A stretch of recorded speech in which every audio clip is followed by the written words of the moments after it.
Bonjour, Mesdames, Messieurs. Aujourd'hui, j'ai l'honneur, le plaisir aussi de recevoir Mme Diane Leboutillier, députée de la Gaspésie-Île-de-la-Madeleine, ministre du Revenu national. Bonjour, Mme Leboutillier. Bonjour. Je veux d'abord vous féliciter pour votre réélection. Merci. Ça doit être pas mal plus confortable qu'il y a 4 ans, alors qu'il y a quand même beaucoup de choses à apprendre, à débroussailler.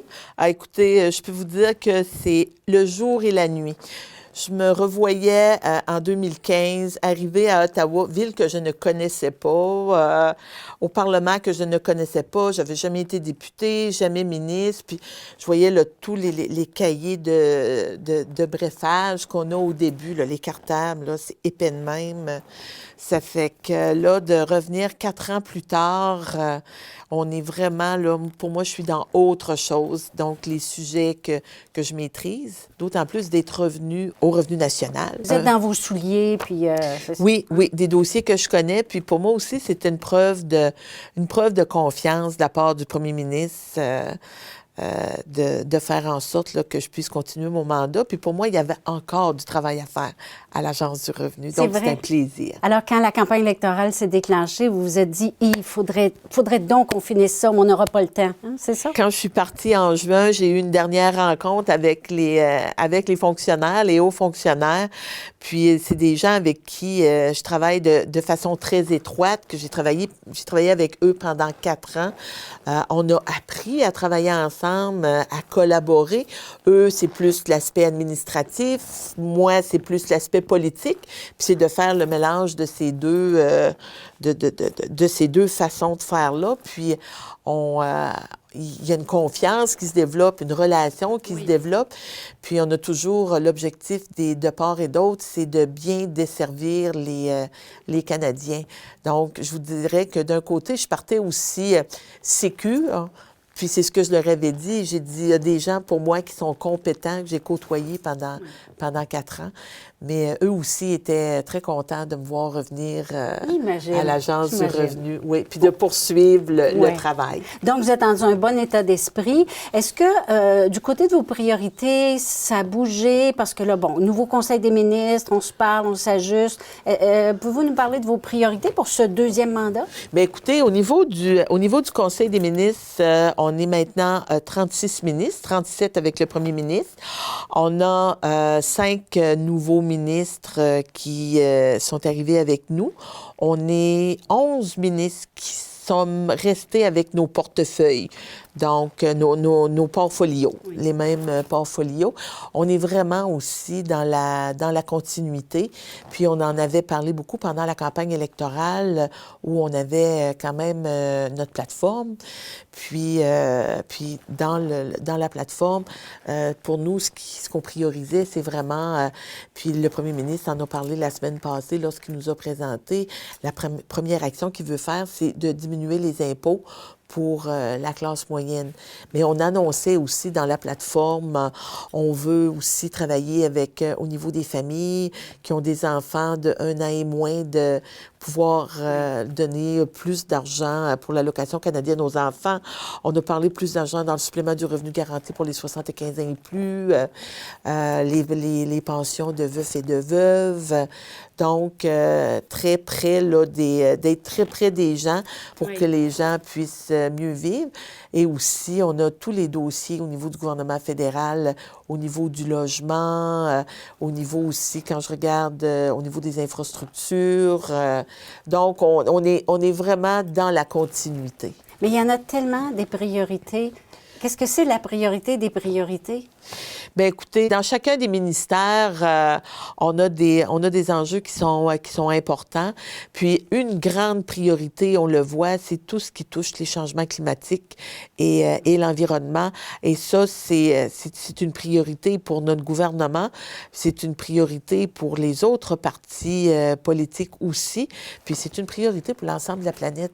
Est-ce qu'au niveau du ministère du Revenu national, vous êtes touché par ça. Vous êtes interpellé là, par le Conseil des ministres. Bien, effectivement, on est interpellé parce que lorsque les gens vivent des catastrophes, que ce soit au niveau des inondations, des feux, on demande toujours à l'Agence du revenu de pouvoir faire en sorte, parce qu'il y a des gens qui perdent des papiers, qui perdent des documents, fait que de faire en sorte, on a des équipes qui sont en place pour dire aux gens, bien écoutez, on va pas vous donner d'amende ou parce que vous n'êtes pas en mesure de pouvoir nous fournir des documents. Donc, on travaille avec les gens pour pouvoir là, faire en sorte de ne pas ajouter un stress.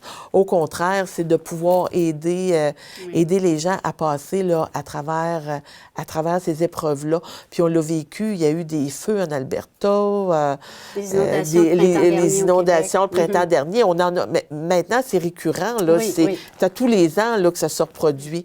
Ça fait qu'on est très près là, des autres ministres, mais très près aussi des besoins là, de la population, comme je le disais, pour ne pas augmenter le niveau de stress des gens. Vous parliez tout à l'heure de baisser les impôts de la classe moyenne. Bon, quand on baisse les impôts, les besoins ne diminuent pas quand même. On vient d'en nommer quelques-uns. Où est-ce qu'on va chercher le manque à gagner? Est-ce qu'on va le chercher chez les plus riches, chez les sociétés? Bien, écoutez, ce qu'on fait en sorte, c'est sûr que c'est important pour nous d'établir des priorités.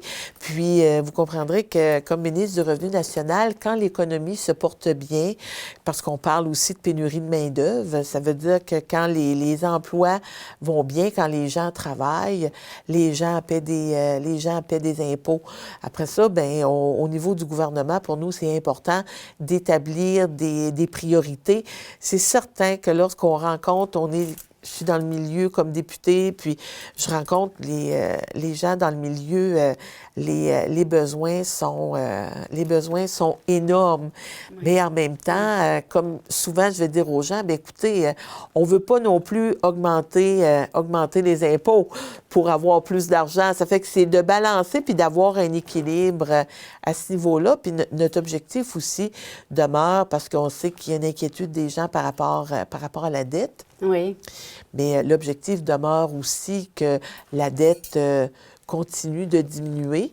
Puis dans les investissements qu'on fait, c'est de faire des investissements qui vont avoir un impact, qui vont être structurants pour le milieu. Puis je donne un exemple, quand on investit pour moi dans des infrastructures portuaires, quand c'est bien fait, bien après ça, on est bon pour 15-20 ans. Là, il y a des emplois rattachés à ça, il y a du commerce qui s'enclenche ou qui se poursuit. Oui, ça fait que c'est pour ça que c'est important d'établir les bonnes priorités. Puis de dire aussi, c'est pas, pour moi, ce ne sont pas des dépenses, ce sont des investissements qui vont avoir un impact sur le développement économique là, des régions comme les nôtres. Alors, à la députée, à ce moment-là, je demanderais, avez-vous ciblé, avec les gens qui vous sollicitent, bien entendu, puis vos collègues, dans la région ici, puisque vous êtes rattaché à la Gaspésie-Îles-de-la-Madeleine, des endroits où vous allez mettre l'attention particulière? Là, j'imagine que les demandes sont énormes. On revient aux priorités encore. Oui, Qu'est-ce qui est urgent dans notre région? On vient toujours aux priorités. Je vous dirais qu'on a un enjeu environnemental qui est important. En Gaspésie, aux Îles-de-la-Madeleine, on le voit avec l'érosion des berges. Donc, c'est important de travailler en collaboration avec le gouvernement du Québec pour protéger les infrastructures, les routes, les réseaux d'aqueducs et d'égouts, parce que on en a besoin. Donc, au niveau environnemental, et aussi, on a un autre enjeu qui est important dans la région, c'est tout ce qui touche la pénurie de main-d'œuvre. Oui. Ça aussi, c'est majeur qu'on parle des pêches, du tourisme, en agriculture, en foresterie, dans l'hôtellerie, la restauration, les centres de santé, à tous les niveaux, on a de la pénurie de main-d'œuvre. Puis c'est quand même particulier parce qu'en même temps, il y a tout l'aspect des gens qui nous parlent du chômage. Est-ce qu'entre les deux, il y a de la formation? Là, est-ce qu'on n'est pas bien arrimé? On a fait 2 émissions récemment à Télévague sur le sujet de la pénurie de main-d'œuvre. Et il y a des entrepreneurs qui sont découragés. Il y a des portes qui se ferment aussi là, parce qu'ils sont épuisés. Effectivement. Et il n'y a pas d'aide. Effectivement. Puis il y a des entrepreneurs qui, je vous dirais, moi j'ai entendu pendant la campagne électorale, des entrepreneurs me dire Diane, nous, l'été prochain, pendant le congé de la construction, on pense à fermer nos commerces parce que nos employés, c'est la saison où on a beaucoup de fêtes et festivals, puis on a des employés qui ne rentrent pas travailler le matin. Ça fait qu'à un moment donné, des entrepreneurs qui m'ont dit, là, nous, là, on pleurait le matin là, parce qu'on se demandait comment on allait passer à travers la journée. Fait que c'est pour ça qu'il y a un gros travail à faire de sensibilisation pour aussi auprès des employés, parce qu'on a tous une responsabilité si on veut un développement de la région qui soit agréable là, pour tout le monde. Ça fait qu'il faut vraiment que tout le monde mette l'épaule à la roue. Pour ça, là, on se doit de travailler ensemble. Puis je vous dirais aussi que de plus en plus, j'entends parler, puis ça s'est passé au cours des 2 dernières années. On a des gens qui travaillent à l'année, qui travaillent ce soit dans la restauration, dans les pharmacies, dans le commerce au détail. Puis des gens qui disent, nous, là, on paye du chômage toute notre vie. Puis on paye, ça fait longtemps, et on ne retire pas d'assurance-emploi. Donc... Mais c'est pas un fonds de pension, le chômage, là. Bien, c'est ça, puis qui commence à trouver très agressant d'entendre parler, est-ce qu'on va faire notre chômage? Est-ce qu'il y a des gens, là, qui, tu sais, on va tout faire nos times, là? Parce que ça revient, là. Comme je vous dis, là, depuis 2 ans, moi, j'en entends plus parler, puis c'est comme, pour moi, c'est comme un nouveau phénomène, là, où les gens disent, on a de l'ouvrage, on a donc, c'est possible pour les gens là, de pouvoir occuper 2 fonctions. On finit un travail à un endroit, on peut aller travailler d'un autre endroit et revenir par après au premier employeur. Et il faut qu'il y ait de la formation là, entre les deux parce que tout le monde n'est pas polyvalent non plus. Il y a des gens qui sont hyper spécialisés dans un domaine. C'est ça. Mais comme je vous le disais, là, actuellement, quand on regarde au niveau de la pénurie de main-d'œuvre, ça concerne... C'est à tous les niveaux. C'est vraiment... C'est partout à travers le pays ou c'est... Je sais que dans la province, ça l'est. C'est partout à travers le pays. À cause de la démographie, l'état de la démographie ou la population vieillissante. Moi qui ai travaillé dans la santé, ça fait au moins là, une quinzaine d'années là, qu'on entendait dire il va y avoir une pénurie de main-d'œuvre, il va y avoir une pénurie de main-d'œuvre. Comme à un moment donné, c'est comme si le message disait... Ou on ne savait pas quoi en faire. Oui, mais c'est comme si on nous l'a tellement dit qu'à un moment donné, on n'y croyait plus. Oui, c'est comme le bug de l'an 2000 à un moment donné. Bien, c'est ça. Mais là, on est dedans. On a besoin d'avoir de l'immigration. On a besoin d'avoir des travailleurs, des travailleurs étrangers, saisonniers. On a vraiment ce besoin-là. Puis, ce ne sont pas des gens qui viennent voler nos emplois. Ça aussi, c'est important de le dire parce que ça aussi, des fois, ça fait partie du discours qu'on entend. Il faut faire attention à comment on traite les gens qu'on accueille. Oui, c'est ça. On va terminer sur une autre question.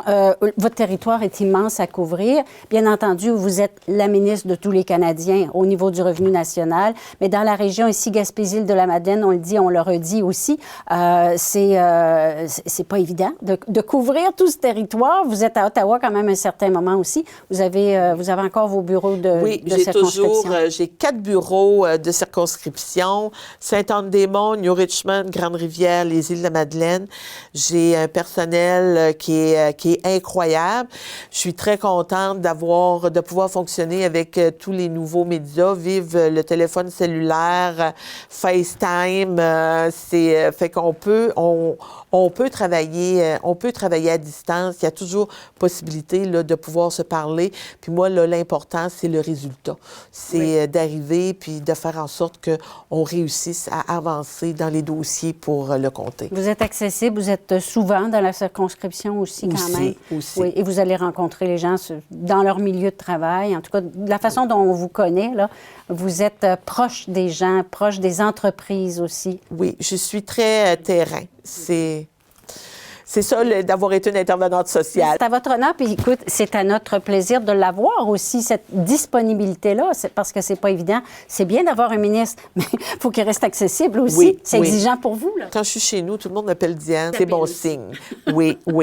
Madame le boutiquier, c'est tout le temps que nous avons, mais c'est toujours un plaisir de vous recevoir. On vous souhaite un bon mandat. Et puis, je pense qu'avec nos demandes, on va soutenir toutes les actions que vous allez faire au cours de vos 4 ans. Bien, ça va faire plaisir. De toute façon, on est appelé à se revoir. Absolument, et avec grand plaisir. Merci. Voilà, mesdames, messieurs, c'est complet pour cette entrevue. Merci d'avoir été avec nous et bonne semaine.